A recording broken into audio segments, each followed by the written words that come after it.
हाय, तर आज आपण इयत्ता तिसरी स्वच्छतेचे प्रसार संत गाडगेबाबा पाहणार आहोत. तर चला सुरू करा.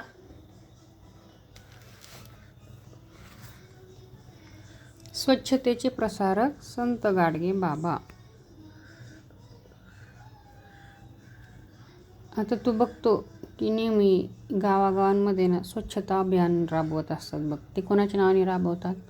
संत गाडगेबाबांच्या नावाने राबवतात.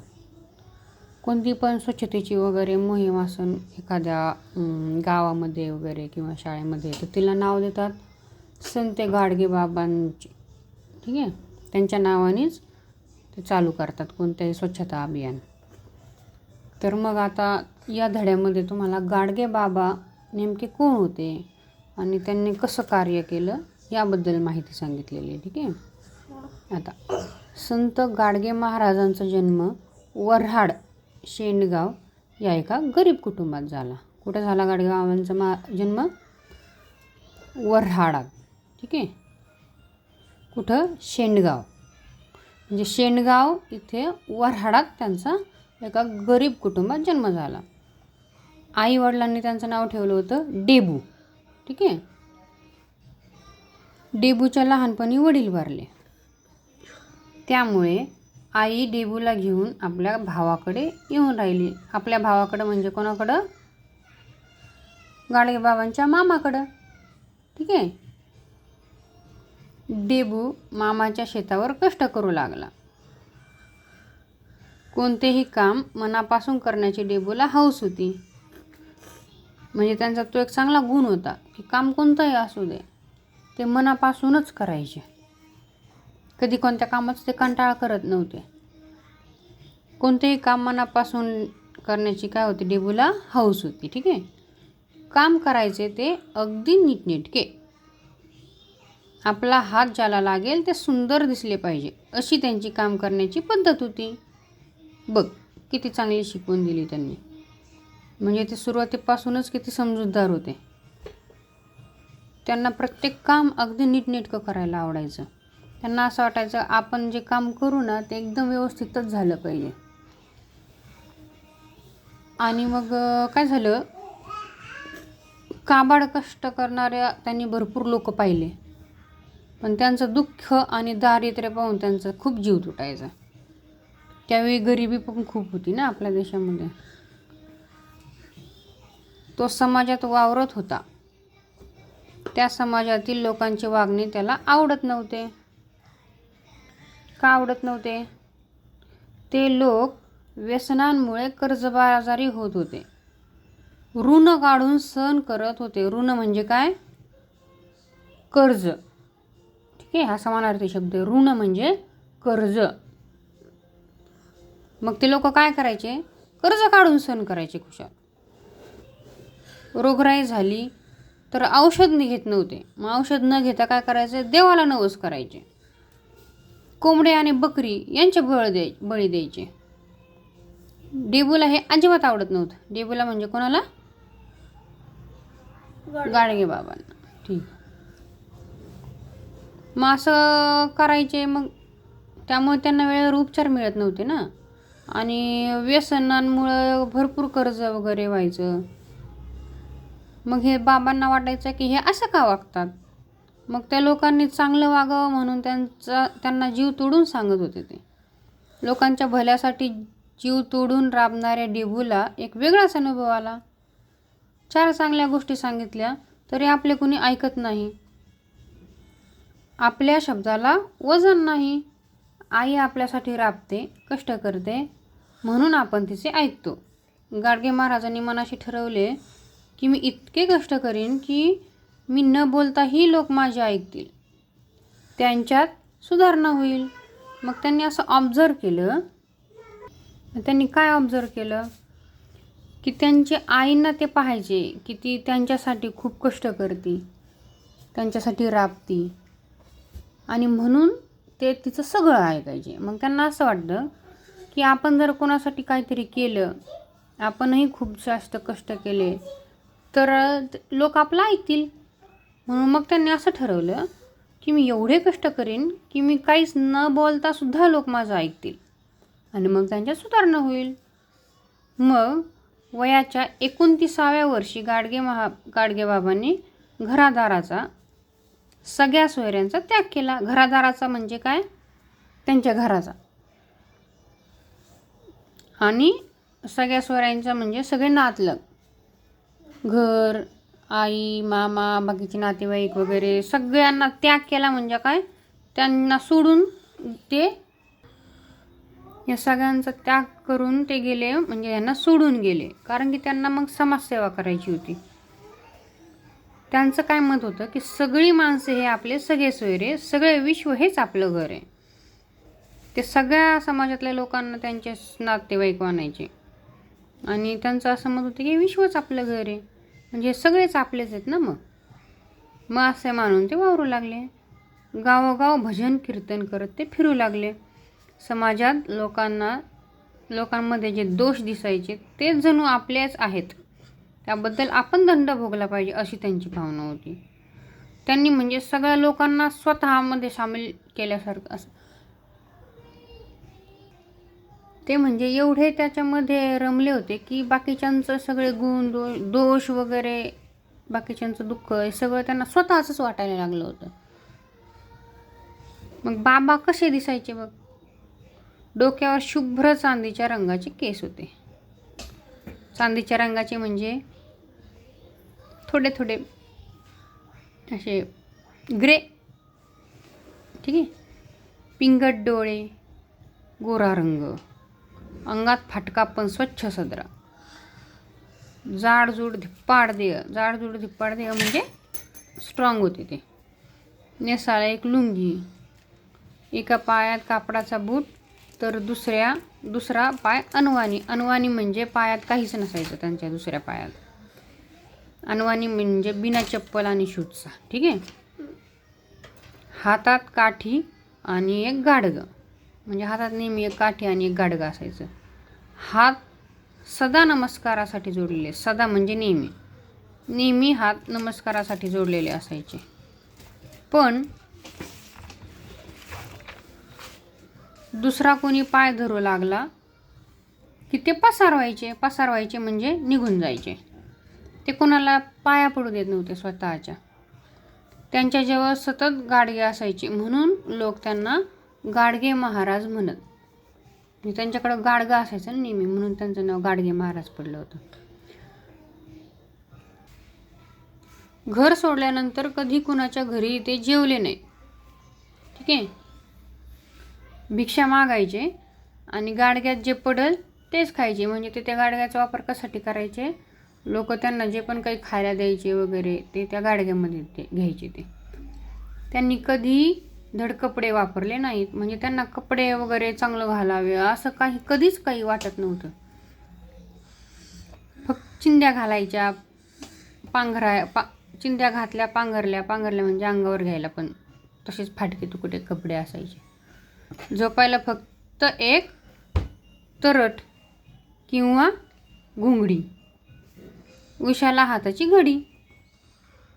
कुणाकडे भीक मागायला जावे तर त्याने म्हणावे, तू तर चांगला धडधाकट आहेस. ते म्हणायचे, तू तर चांगला धडधाकट आहेस, मग माझ्या घरची लाकडं फोडून दे, मग देतो तुला भाकर. बाबांनी म्हणावे, द्या कुऱ्हाड. गुऱ्हाड हातात आली की घनाघन ढलप्या पाडून घाम गाळावा. घनाघन म्हणजे काय? एकदम सपासप नाही म्हणत का आपण, पटपट एकदम. कळलं ना? मालकाने भाकर आणायला घरात जावे तोवर बाबांनी कुऱ्हाड ठेवून पसारवावे. मग ते सगळे लाकडं वगैरे तोडून द्यायचे त्यांचे आणि ते मालक गेले का भाकर आणायला की लगेच ते निघून जायचे. पसारवायचे म्हणजे काय? निघून जायचे. बाबांचा पत्ता लागायचा नाही, म्हणजे ते कोणाला सापडतच नव्हते. तहान भुकेची पर्वा कोण करतो? भजन कीर्तन उपदेश हाच त्यांचा ध्यास. म्हणजे ते कशाची चिंता करत नव्हते. भजन कीर्तन उपदेश करणं एवढंच त्यांच्या डोक्यात असायचं नेहमी. गाडगेबाबांच्या कीर्तनाला 10,000 लोक जमू लागले. त्यांच्या पायावर डोकी ठेवायला लोकांची झुंबड उरू लागली, पण ते कुणाला पाया पडू देत नसायचे. कीर्तन संपले की आरतीच्या अगोदर गर्दीतून पळ काढून निघून जायचे. लोकांनी सद्गुण शिकावे, माझ्या पाया पडून उपयोग नाही, असे त्यांचे म्हणणे असे. म्हणजे त्यांचं एकच इच्छा होती की फक्त लोकांनी सुधरावं, माझ्या पाया पडावं किंवा माझी सेवा करावी वगैरे वगैरे. त्यांचा असा कोणताही मोह नव्हता. त्यांचा एकच ध्यास होता की लोकांनी सुधारलं पाहिजे. म्हणून ते मग कोणाला पाया पण पडू देत नव्हते. कीर्तनात ते काय सांगायचे, कळवळून ते म्हणायचे, बाबांनो, आपणच आपले भले केले पाहिजे.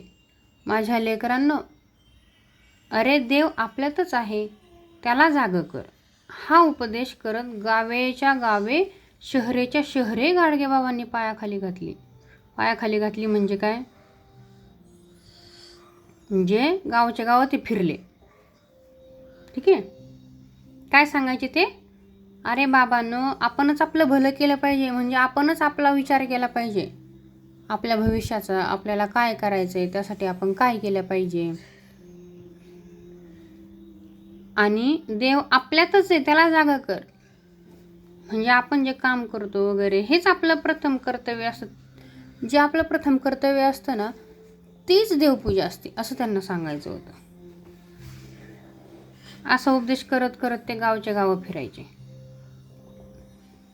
बाबांचा एक नियम होता, ठीक आहे, तो त्यांनी अखेरपर्यंत पाळला. ज्या गावी, ज्या वस्तीत ते जात, तेथे खराटे, फावडी, घमेली मागवत. खराटे, फावडे आणि घमेली काय असतं, हे सगळं म्हणजे असं कामांच्या वस्तू आहे त्या. काड्यांचा खराटा झाडायला वापरतात. फावडं, घमेलं, ठीक आहे, लोखंडाच्या वस्तू असतात त्या. मग सर्व गाव झाडून स्वच्छ व्हायचं. या गर्दीत कोणी पाया पडायला आला की एक तडाखा देऊन बाबा म्हणायचे, तुम्ही स्वतः तर काम करत नाही आणि दुसरा करतो तर असे आडवे येऊन पडता, व्हा बाजूला. बघा हे गाव कसं साजरं गोजरं दिसतं ते.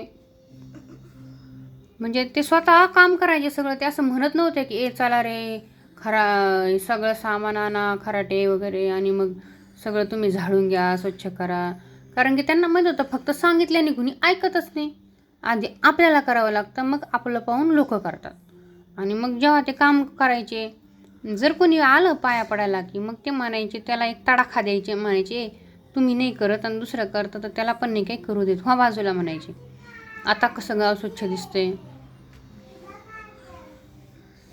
तुम्ही पंढरपूर पाहिले आहे का, नाशिक बघितले का, अंदेहू, आळंदी हे पाहिलं आहे का तू काहीच नाही पाहिलेलं यातलं ना. पंढरपूर, नाशिक, देहू, आळंदी हे सगळे ना तीर्थक्षेत्र आहेत महाराष्ट्रातले. ठीक आहे. मोठे मोठे तीर्थक्षेत्र म्हणजे इथं मोठे मोठे मंदिर आहेत देवांचे. ह्या सगळ्या ठिकाणी काय केलं माहिती आहे का गाडगेबाबांची, कुठल्याही तीर्थक्षेत्री किंवा शहरी गेलात तर काय दिसतं, बाबांनी स्वतः राबून कष्टून मदत मागून धर्मशाळा बांधलेल्या आहेत. धर्मशाळा म्हणजे काय असतात माहिती आहे का, प्रत्येक मोठ्या देवस्थानी धर्मशाळा असते. तिथं तुम्हाला राहायला वगैरे मदत म्हणून ना खूप खूप कमी किमतीत असतं. त्याला धर्मशाळा म्हणतात. काही नद्यांवर घाट बांधले, पाणपोया उघडल्या. पाणपोया म्हणजे काय, पाणी पिण्याचं ठिकाण असतं, त्याला पाणपोया म्हणतात. जी सगळ्यांसाठी पाणी पिण्यासाठीचं ठिकाण असतं ते. गरीब, अनाथ व अपंग लोकांसाठी सदावर्ते सुरू केली. सदावर्ते म्हणजे काय, सदावर्ते म्हणजे काय माहीत नाही आहे.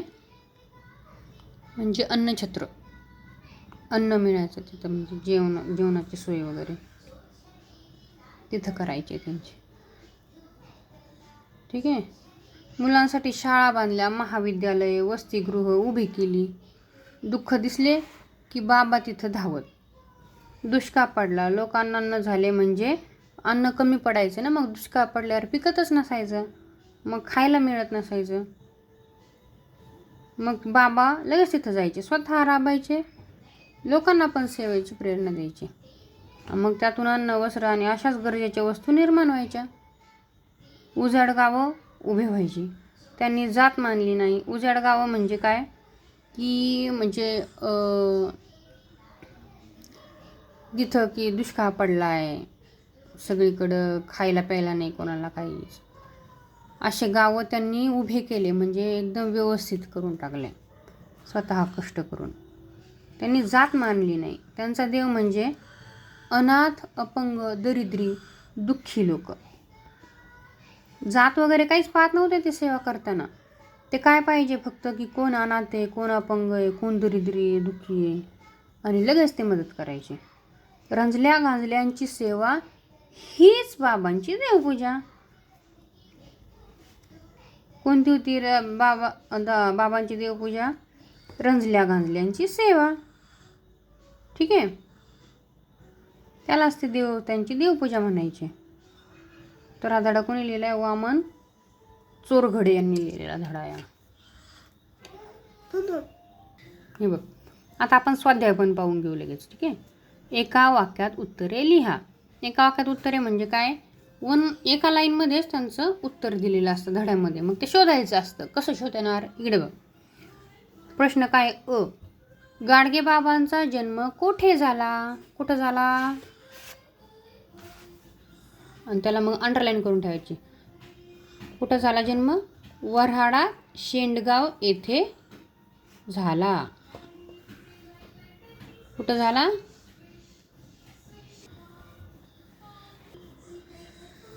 तर कुठे झाला माहिती आहे ना आता? गाडगे महाराजांचा जन्म कुठे झाला? वऱ्हाडात शेंडगाव इथं. ठीक आहे. आता दुसरा प्रश्न, डेबूला कशाची हौस होती? कशाची हौस होती?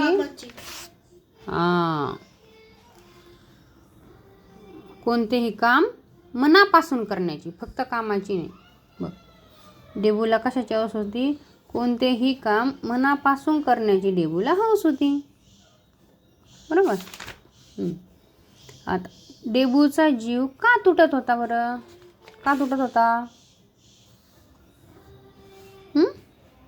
लोकांचं दुःख, दारिद्र्य पाहून डेबूचा जीव तुटत होता. बरोबर. मग पुढचा प्रश्न काय आहे? गाडगे बाबांची देवपूजा कोणती होती? कोणती होती? हे वाक्य एकदम लक्षात ठेवायचं.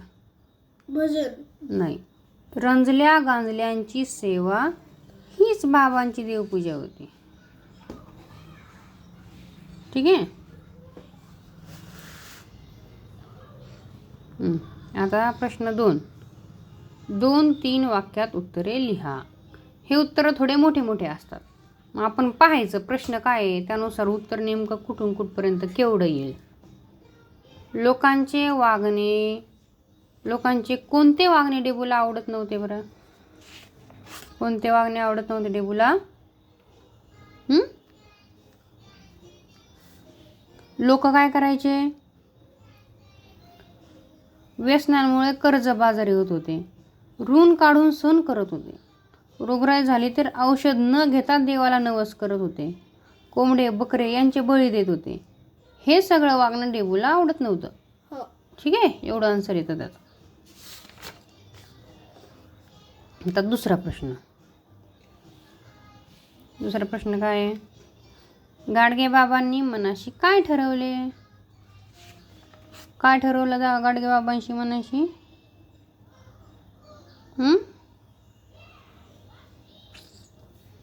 मी इतके कष्ट करीन की मी न बोलताही लोक माझे ऐकतील, असं त्यांनी मनाशी ठरवलं. असंच ठरवलं ना. गाडगे बाबा कीर्तनातून काय सांगायचे बरं? काय सांगायचे कीर्तनातून गाडगे बाबा?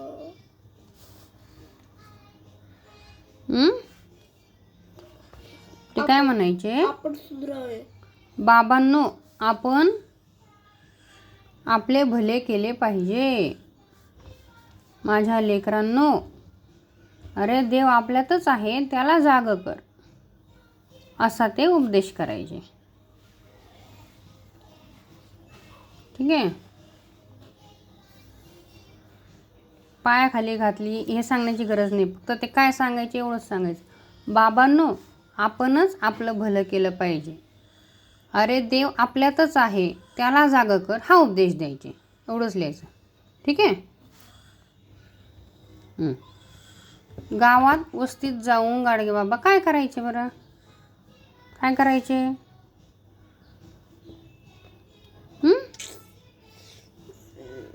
ते ज्या वस्तीत जायचे ना, मग ते ज्या वस्तीत जायचे तिथं काय करायचे?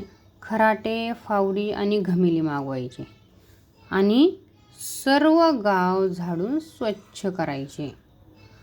एवढं लिहायचं. स्वच्छ होई असं नाही लिहायचं, आपल्या शब्दात उत्तर लिहायचं असतं. ते काय करायचे? खराटे, फावडे, घमिली मागवायचे आणि सर्व गाव झाडून स्वच्छ करायचे. ठीक आहे. आता प्रश्न 3. खालील वाक्यात कंसातील योग्य वाक्प्रचारात वापरा व वाक्य पूर्ण करा. फर्स्ट काय आहे? आता आधी कंसात काय काय लिहिलेले ते एकदा पाहून यायचं. काय लिहिलं? पसार होणे. याचा अर्थ माहिती आहे ना आपल्याला? ह्यांच्या अर्थ माहीत पाहिजे. पसार होणे म्हणजे निघून जाणे. पायाखाली घालणे म्हणजे तो सगळं फिरणं. जीव तुटणं म्हणजे काय? खूप काळजी करणं. पळ काढणं म्हणजे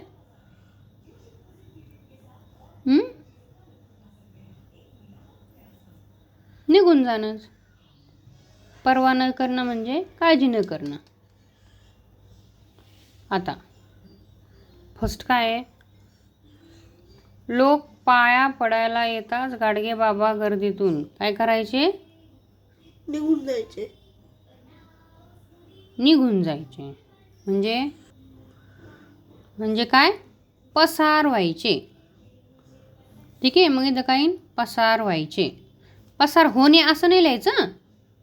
पसार होणे वापरायचं आहे फक्त आपल्याला. आपण लिहिताना काय लिहायचं उत्तर? पसार व्हायचे. हां. लोक पाया पडायला येताच गाडगेबाबा गर्दीतून पसार व्हायचे. सहलीच्या दिवशी आम्ही गावाशेजारचा डोंगर काय केला? पाहिला नाही. इथले वापरायचे तो वाक्प्रचार. डोंगर काय करतो आपण? फिरतो ना. सगळीकडे फिरतो म्हणजेच काय? पायाखाली घालतो. बरोबर ना? मग काय येईन ते?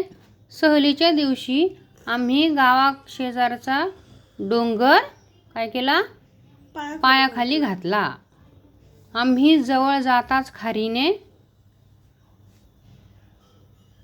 खार काय करते? प्राणी काय करतात? आपण जवळ गेल्यावर पळून जातात ना. पळ काढला म्हणजे पळून गेली. काही आम्ही जवळ जाताच खारीने पळ काढला. माझा ताप लवकर कमी होत नसल्यामुळे आईचा काही इथं व्यवहार बदलला आहे का इथं कुठं?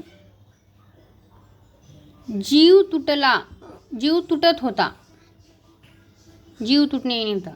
पण त्याला वापरायचं कसं? जीव तुटत होता. खेळताना मार लागला तरी मुले पर्वा करत नव्हती. ठीक आहे. समजलं?